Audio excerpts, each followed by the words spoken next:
Bonjour à toutes et à tous, j'espère que vous allez bien. Aujourd'hui on se retrouve dans une nouvelle vidéo qui est un petit peu spéciale, qui est une vidéo retour de course. C'est quelque chose que je n'ai encore jamais fait sur ma chaîne, bien que ça fasse vraiment très peu de temps que je sois sur YouTube.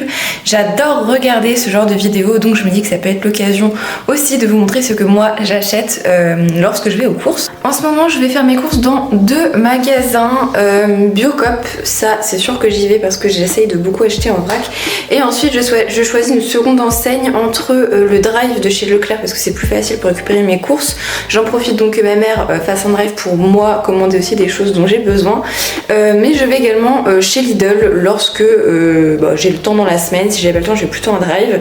D'ailleurs, je voulais avoir votre avis pour celles et ceux qui ont testé le magasin bio en ligne La Fourche, savoir si jamais c'est bien et si jamais ça vaut vraiment le coup, parce que en tant qu'étudiante, je sais pas vraiment si ça vaut le coup de payer un abonnement mensuel pour pouvoir avoir des courses moins chères, étant donné que je suis seule ou à deux à manger à mon appartement. Donc voilà, pour celles et ceux qui ont déjà testé, n'hésitez pas à me dire ce que vous en avez pensé. Du coup là, je vais vous montrer dans cette première partie les courses que j'ai pu faire au drive de chez Leclerc. Donc dans cette première partie, j'en ai eu pour un peu moins de 20 €. Du coup voilà un petit peu ce que j'ai eu pour moins de 20 €. Donc je vais vous montrer tout ça. Du coup pour un premier repas, j'ai acheté ces ingrédients-ci. Donc ici on a du pain à bagel, donc il y en a deux dedans, donc ça me servira pour me faire deux repas. Ensuite pour les garnir, on a deux avocats qui sont censés être mûrs à point. Bon très honnêtement ils sont vraiment pas très mûrs, d'ailleurs je dois en manger ce midi. Ensuite j'ai acheté des carrés frais, c'est le même principe que le Saint-Moret, juste que ça coûte quand même moins cher pour du coup tartiner mes pains. Et ici j'ai acheté de la truite fumée en tranches, elle était vraiment pas très chère, et donc ça va me servir pour faire du coup mes bagels et aussi un repas pâtes au saumon. Ensuite pour un autre repas, j'ai acheté des pitas et du thon entier. Là j'ai pris des boîtes de 3 parce que c'est des conserves, donc il n'y a pas de souci au niveau de la conservation. Et des pitas, il n'y avait que ça en fait. Du coup j'ai été obligée de prendre celui-ci, mais du coup c'est pas grave, je me ferai d'autres repas avec des pitas la semaine prochaine. Ensuite ici les deux repas n'ont vraiment rien à voir, mais j'ai acheté du brocoli pour faire des galettes de brocoli avec une crème à la ciboulette etc, que vous verrez dans la partie juste après où je vais vous présenter ce que j'ai acheté chez Biocop, et de la feta pour faire, normalement c'est des roulés, enfin des aubergines roulées avec de la feta à l'intérieur, mais je sais pas si j'en trouve parce que c'est pas vraiment de saison, donc je verrai ce que je vais trouver. Je vais aller voir la barre d'infos d'ailleurs parce que moi du coup je fais une liste de menus pour la semaine, et je vais essayer de vous mettre les liens de toutes les vidéos de repas que je vais me faire pour cette semaine avec les ingrédients que j'ai achetés tout simplement. Donc si jamais il y a des repas qui vous intéressent, n'hésitez pas à aller y faire un tour. Du coup là je reviens de chez Biocop, pour tout ça j'en ai eu pour une dizaine d'euros. Alors c'est vrai que ça peut faire assez cher, mais à savoir que c'est quand même des assez gros contenances que j'ai pris, donc je vais en avoir quand même pour je pense au moins 2 semaines.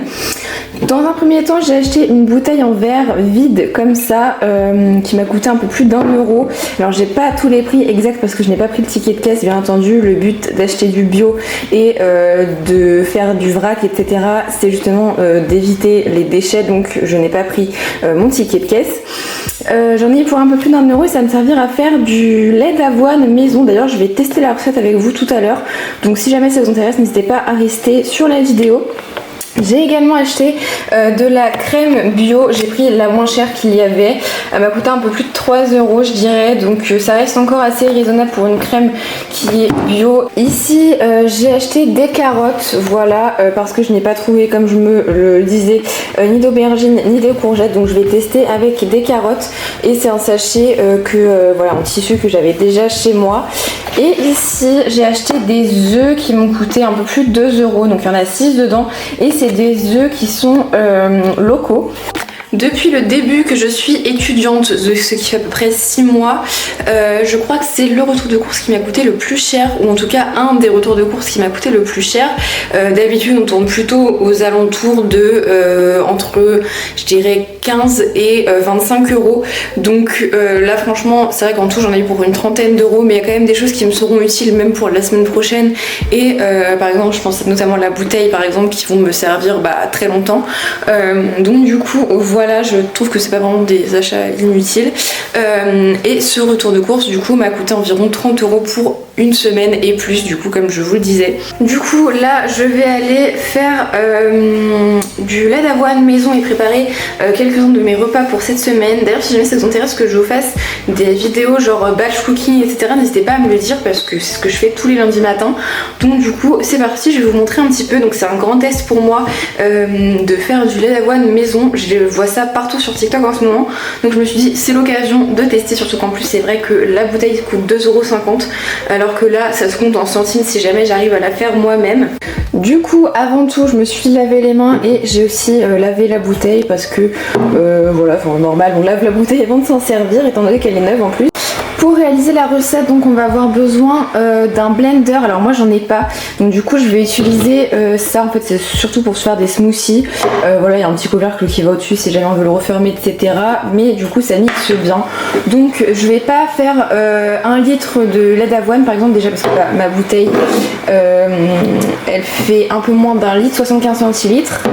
Et aussi parce que ça c'est pas un contenant d'1 litre, donc du coup je vais en faire un peu moins mais c'est pas grave. D'ailleurs il est vraiment super bien ce petit truc pour blender, franchement je m'en sers quand même assez régulièrement pour faire des sauces etc. Donc si jamais ça vous intéresse n'hésitez pas à aller dans la barre d'infos, je vous ai mis le lien. Du coup pour la recette j'ai mis 375 ml d'eau froide que je vais mettre du coup dans mon blender. Et du coup je vais venir mettre 50 g de flocons d'avoine dedans, donc 50 g parce que du coup j'ai divisé les quantités qui donnaient par 2, donc j'espère quand même que ça va fonctionner, je pense que oui. Et je vais venir mixer tout ça. Du coup pour 50 g on est sur ça de flocons d'avoine, j'ai l'impression que ça fait vraiment très peu par rapport à l'eau qu'il y a.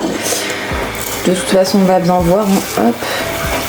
Je vais mettre mon petit couvercle là-dessus et je vais retourner mettre ça là-dessus pour mixer.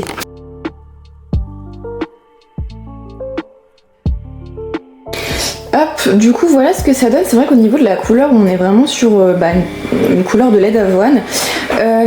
Alors à savoir aussi que j'ai vu dans certains commentaires qu'apparemment chaud ça donnait une texture un peu gluante. Moi personnellement je le bois dans des cafés froids, donc ça me dérange pas du tout. Enfin voilà quoi, le but pour moi c'est pas du tout de le faire chauffer, donc pour moi il n'y a pas de souci, mais je tenais juste à vous prévenir que du coup c'est possible que si vous le faites chauffer c'est une texture un peu différente, donc voilà. Et là ce que je vais faire c'est que je vais venir du coup réutiliser mon petit récipient de tout à l'heure. Je vais venir mettre un torchon dessus et filtrer pour récupérer vraiment que le liquide. Vous pouvez faire ça aussi avec un sac à lait, mais ça marche très bien aussi avec un torchon apparemment, donc je vais sortir un torchon neuf bien entendu et je vais filtrer tout ça et on va voir ça. C'est pas vrai, je le savais. Bah ouais, en même temps tu m'étonnes, là qu'il n'y aura jamais assez de lait pour remplir la bouteille, j'ai mis la moitié à côté. Voilà, on va vraiment pas commenter ce qui s'est passé. Alors du coup, le résultat pour le lait d'avoine, alors mis à part le fait que j'en ai mis partout à côté, au niveau de la technique c'est vrai que c'est pas super facile je trouve. En tout cas de filtrer avec un torchon. Après peut-être que le mien est vraiment trop, enfin les fibres sont peut-être trop épaisses, je sais pas du tout, mais en tout cas avec mon torchon c'est vraiment pas facile. Je me dis que peut-être en laissant goutte à goutte le truc s'écouler ça pourrait fonctionner. En tout cas ce que j'ai pu remarquer c'est que on a quand même beaucoup moins de liquide que ce qu'on avait au départ. Bon, sachant qu'il y en a peut-être quelques millilitres qui sont du coup tombés sur ma table. Je suis un petit peu floue. J'ai pu remarquer que sur les 350, je sais plus, oui, 375 ml qu'on a mis au début, il en reste 225 je dirais. Donc du coup je vais en refaire et il va falloir que je mette un peu plus d'eau et un peu plus de flocons d'avoine. En fait je pense que les doses pour 1 litre sont pas mal pour une bouteille de 75 centilitres. Donc je vais tester. J'ai répété le procédé une nouvelle fois, cette fois-ci sans en mettre partout. Et au final on retombe à peu près sur nos pas. Là je suis à peu près 350 ml sur 375. Donc franchement c'est plutôt pas mal. C'est certainement moi qui avais fait n'importe quoi quand j'en ai. Sont vraiment le lait d'avoine je trouve. En même temps c'est du lait d'avoine en théorie, donc c'est toujours mieux. Et en fait alors tout à l'heure j'ai pas vu, mais en fait vous allez avoir un dépôt qui va se mettre dans le fond, mais voilà vous mélangez comme ça. De toute façon le lait d'avoine même en brique normal ça se secoue un petit peu avant l'utilisation. Donc du coup voilà, super contente. Alors est-ce que après je referai ça toutes les semaines, je sais pas, parce que c'est vrai que c'est quand même assez long. Là pour faire les deux préparations, j'ai mis entre une demi-heure et 45 minutes le temps de tout bien filtrer, etc. En plus c'est vrai que c'est un peu dur de tout presser dans le torchon, donc je retesterai, du moins j'essaierai avec un sac à lait. Je me dis ça doit certainement être plus facile, et je vais pouvoir récupérer aussi du coup le mix de flocons d'avoine et d'eau qui restera dans le fond, parce que là du coup avec le torchon c'était pas possible, donc du coup j'étais obligée de jeter ce qu'il y avait à l'intérieur, donc c'est un petit peu pénible, étant donné que le but c'est aussi de réutiliser tout ce qu'on peut. Ça a très bien fonctionné, je peux pas dire le contraire, donc je suis franchement très contente d'avoir découvert ça, et je retesterai plus tard donc avec un sac à lait exprès. Moi j'espère que cette vidéo vous aura plu. Si c'est le cas, n'hésitez pas à vous abonner et à la liker. N'hésitez pas aussi à me dire où est-ce que vous faites vos courses et si vous avez des astuces. En tout cas moi je vous dis à bientôt dans une prochaine vidéo. Bye tout le monde.